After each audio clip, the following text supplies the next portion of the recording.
Comilla board 2024। Arnab একটি library থেকে একটি কলম ও একটি বই ক্রয় করলো। কলমের মূল্য 76 অক্টাল টাকা এবং বইয়ের মূল্য 45 ডেসিবেল টাকা। ইউনিকোড কি? বিশ্বের ছোট বড় সকল ভাষাকে কম্পিউটারে কোডভুক্ত করার জন্য যে কোড ব্যবহৃত হয় তা ইউনিকোড নামে পরিচিত। 8+8 = 10 হয় ব্যাখ্যা করো। 8+8 এটা ডেসিমেলে আছে, 10 হওয়া সম্ভব। ডেসিমেলে 8+8 16। এখন ডেসিমেল সংখ্যা 16কে হেক্সাডেসিমেলে রূপান্তর করতে হলে 16 দিয়ে 16কে ভাগ করতে হবে, তাহলে ভাগফল হয় 1 আর ভাগশেষ থাকে 0। 16 দিয়ে 1 ভাগ করলে ভাগফল হয় 0 আর ভাগশেষ থাকে 1। তাহলে 16 ডেসিবেলে হেক্সাডেসিবেলে রূপান্তর করলে 10 হয়।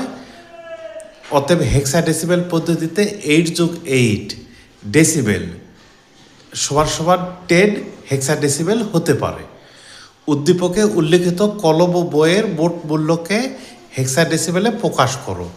উদ্দীপকে উল্লেখিত কলমের মূল্য 76 অক্টাল এবং বইয়ের মূল্য 45 ডেসিবেল টাকা। তাহলে 76 অক্টালকে এখন ডেসিবেলে রূপান্তর করতে হবে কলমের মূল্য। তাহলে 7 × 8 1 + 6 × 8 পাওয়ার 0। তাহলে 7 × 8 + 6 × 1 56 + 6 62 ডেসিবেল টাকা।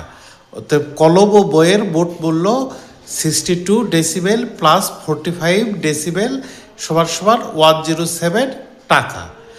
তাহলে কলম ও বইয়ের মোট মূল্যকে এখন হেক্সাডেসিবেলে রূপান্তর করতে বলেছে প্রশ্নে।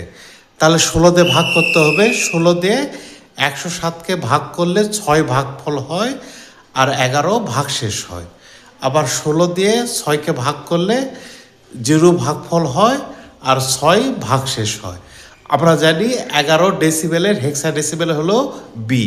তাহলে 6B উত্তর।